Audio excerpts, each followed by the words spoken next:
Evangelio de nuestro Señor Jesucristo según San Marcos.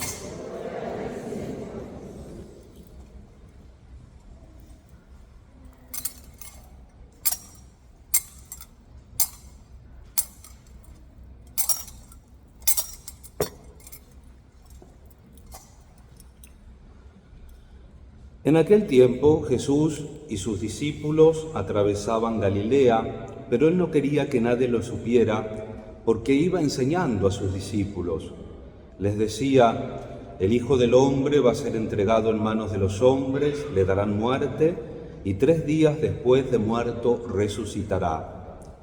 Pero ellos no entendían aquellas palabras y tenían miedo de pedir explicaciones.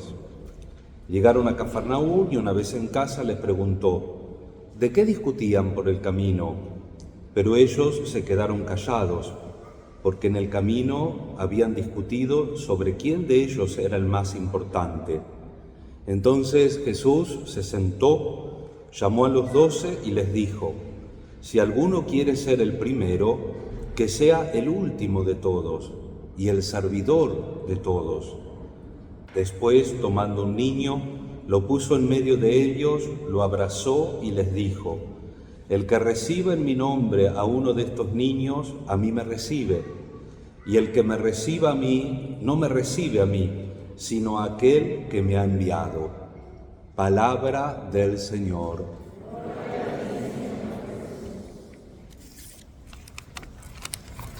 Queridos hermanos, se cuenta que el emperador Napoleón, hacia el final de su carrera, pero antes de su caída, después de haber ejercitado en el curso de su vida una muy buena dosis de poder, confió a uno de sus generales la siguiente reflexión: ¿sabes lo que más me sorprende en el mundo?, le dijo. Es la incapacidad que tiene la fuerza bruta de crear algo. Al fin de cuentas, la espada es siempre vencida por el espíritu. Esta es una frase muy conocida de Napoleón. Antes y después de él, muchos han hecho esta misma constatación. Y sin embargo, es sorprendente corroborar toda la fascinación que ejerce el poder, sea sobre aquellos que lo detentan, como de aquellos que lo ejercitan y hasta sobre aquellos que son víctimas del poder. Los profetas de Israel parecen ser los primeros en la historia de la humanidad en proclamar que el poder no es supremo, que la espada es una abominación, que la violencia es obscena. Y sin embargo, fueron necesarios muchos siglos para que esta intuición hiciera su camino y fuese aceptada, aunque lejos está de cumplirse. Basta que nos asomemos a las noticias. Hoy la violencia sigue generando ganancias y adquisición de poder, un juego de poder que tiene su crisis en la guerra, en la droga, en toda forma de injusticia. La lectura del libro de la sabiduría, escrito en el siglo II a.C., en un momento en que los hebreos soñaban todavía con una restauración de su poder político. Siempre se sueña que teniendo el poder se maneja la realidad. Y nos da un ejemplo de los efectos morales de una tal sed de poder. Tendamos trampas al justo, escuchábamos en la primera lectura, por supuesto que aplicado a Cristo, pero sufrido también entre nosotros. Tendamos trampas al justo porque nos molesta y se opone a nuestra manera de obrar, nos echa en cara las transgresiones a la ley y nos reprocha las faltas contra la enseñanza recibida. Pongámoslo a prueba con ultrajes y tormentos para conocer su temple y probar su paciencia. Condenémoslo a una muerte infame. Santiago, en la segunda lectura, nos pone en guardia contra el mismo peligro y revela la fuente. ¿De dónde provienen las luchas y las querellas que hay entre ustedes? ¿No es precisamente de las pasiones que combaten en sus mismos miembros? Los conflictos entre los hombres, queridos amigos, provienen siempre de los conflictos que están en el corazón de los individuos y en el último análisis de la sed de poder que es de alguna manera congénita. Los conflictos que experimentamos en casa, en las relaciones, en el trabajo, a veces Dios nos lo permita, también en la comunidad, en la iglesia que frecuentamos, vienen precisamente de este deseo de nuestro corazón de imponernos a los demás. Los mismos apóstoles no son inmunes. Tenemos un ejemplo en el Evangelio de hoy. A medida que nos acercamos al final del año litúrgico, los textos evangélicos de los domingos nos hacen presagiar que la muerte de Jesús está próxima. En el texto de hoy encontramos el segundo anuncio de su pasión. ¿Qué hacen los discípulos inmediatamente después de este anuncio? Es increíble, pero discuten entre ellos a ver quién es el más grande. Sin duda, imaginaban quién sería el primer ministro en el reino instaurado por Jesús, que pronto para ellos se proclamaría Rey Mesías de Israel. ¿En serio todavía no han entendido nada? Y lo más trágico es que harán muy difícil abandonar los sueños para aceptar la realidad. Jesús aprovecha entonces para continuar la formación de sus discípulos. Les presenta el ejemplo de un niño. Una característica del niño es no ser importante y entonces, al menos, hasta que las primeras heridas de la vida lo hayan hecho suspicaz o desconfiado para no poder hacer valer el candor y la apertura. El niño se coloca en el plano del amor espontáneo y no del derecho. Y además, Jesús en el Evangelio nos pone delante un niño, porque en la época de Jesús los niños y las viudas eran las personas que menos derechos tenían.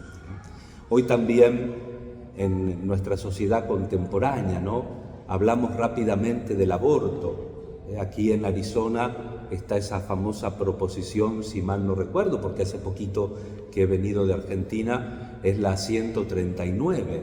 El cristiano tiene que seguir poniendo por delante la vida.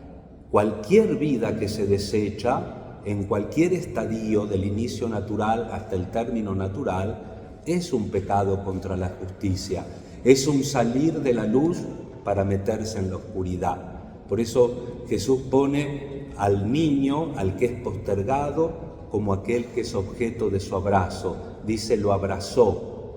Los niños son el ejemplo de la apertura a la doctrina de Jesús, al reino nuevo del Evangelio. Hoy esta tendencia, hermanos, volviendo a nuestro tema, a ser el primero, a sobresalir, se ha acentuado y llega a ser como un delirio, haciendo hacer las cosas más extrañas y absurdas para hacerse notar, posiblemente hasta en el mal y en el delito. También cuando no se llega a estas formas extremas, aparecen, sin embargo, el arribismo, la competitividad exasperada, que caracterizan a toda nuestra sociedad.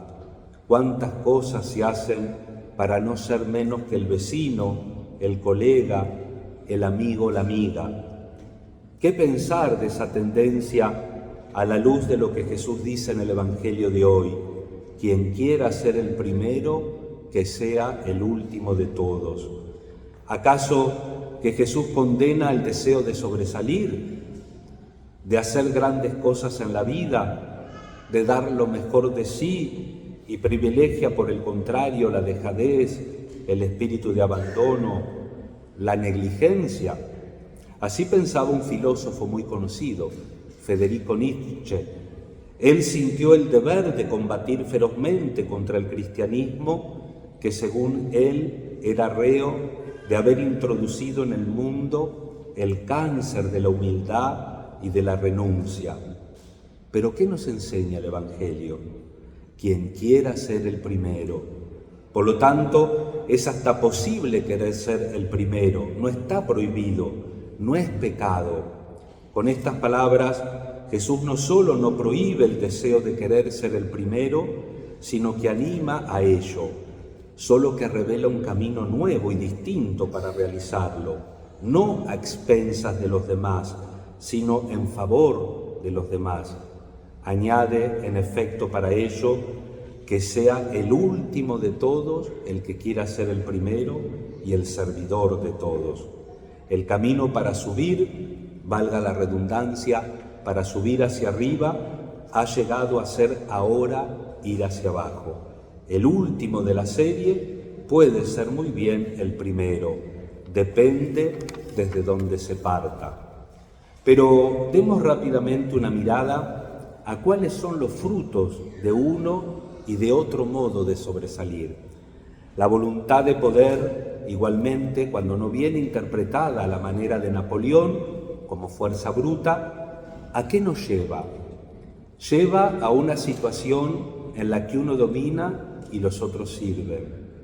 Uno se hace feliz si puede haber felicidad en eso, y los demás, la mayoría, son infelices. Uno solo sale vencedor y todos los demás derrotados. Uno domina y los otros son dominados. Por el contrario, en el servicio todos se benefician de la grandeza de uno. Quien es grande en el servicio, es grande él y hace grande a los demás. Más que sobresalir sobre los otros, eleva a los otros consigo. Un ejemplo de esto ha sido una santa contemporánea, la Madre Teresa de Calcuta. Ella ha sido ciertamente una persona importante. Pensemos en su funeral. Estaban presentes jefes de Estado, grandes personajes de la tierra, pero su grandeza ha sido provechosa para tantos millares de personas. Es una auténtica grandeza, ennoblecer, sobresalir de este modo. ¡Qué bendición para todo el mundo! Bien, si el Evangelio nos llama a una competición especial en la que vence quien se hace el último y siervo de todos, busquemos entender bien en qué consiste el servicio para que podamos al menos encaminarnos por esta vía o al menos reconocer a quien la practica. Las palabras siervo y servicio, como pobreza, soledad, pueden tener dos sentidos, uno negativo y otro positivo. Tomado en sentido pasivo, siervo revela a uno que no es libre, que está como dependiente y subordinado a los demás. Todos ellos son significados negativos. Tomado, por el contrario, en sentido activo, siervo indica a uno que es servicial, que se pone a disposición, que se consume y se sacrifica voluntariamente por los demás. Denota, por lo tanto, de hecho, un amor, una disponibilidad, altruismo y generosidad. Esto es exactamente lo que el Evangelio entiende por servicio. Nada tiene que ver con aquella fea cosa que nosotros llamamos servilismo. El servicio del cristiano debe estar modelado en el servicio de Cristo. Pensándolo bien, la competición prevista en el Evangelio de hoy, en la que el primero se hace el último, ha sido ya corrida y vencida. La ha vencido él mismo, Jesús. Él se ha hecho de verdad el último y el siervo de todos. Ha dado la vida en rescate por muchos. En la última cena ha querido lavarle los pies a los apóstoles precisamente para imprimirles bien en la mente a ellos y a nosotros este ideal. Ha dicho: he aquí que yo estoy en medio de ustedes como el que sirve. A nosotros, para compartir su victoria, ya no nos falta más que seguirle, ir detrás de él, imitarle. Un defecto que se opone directamente al servicio es la tendencia a imponer la propia voluntad, el autoritarismo a los demás. Frecuentemente quien tiene esta tendencia en una familia, en una comunidad, en un negocio, en una oficina, en algún lugar que ustedes imaginen, no se da cuenta lo más mínimo de los sufrimientos que provoca alrededor de sí y se sorprende a veces esta persona más bien al ver que los demás no les demuestran que aprecian todo su celo y sus esfuerzos y acusan de ingratitud a los demás. Esto no es un servir, sino dominar. En italiano y también en castellano hay una gran diferencia entre los dos verbos, servir y el reflexivo servirse. Uno significa ser siervo, el otro hacer siervos a los demás. Si nos aparece alguna pequeña duda de que también nosotros podemos estar en la categoría de quienes están dispuestos a servir, dándolo todo, a fin de que todo se haga a su modo, busquemos cambiar de planteamiento e imitemos a Jesús, que era un siervo, nos dice el Evangelio de Mateo en el capítulo 11, siervo manso y humilde de corazón. Hermanos, tratemos de acercarnos a ese corazón manso y humilde de Jesús para también tener nosotros actitudes que atraigan al otro, no que lo aplasten o le obliguen a hacer lo que nosotros pensamos o sentimos, sino que todos juntos tenemos que acercarnos a ese corazón misericordioso de Jesús. Que María, nuestra Madre, nos acompañe en este domingo e interceda para que podamos ser auténticos servidores y el ocupar el primer lugar sea nuestra preocupación, pero el verdadero primer lugar, el servicio, es decir, la entrega a Dios y a los hermanos.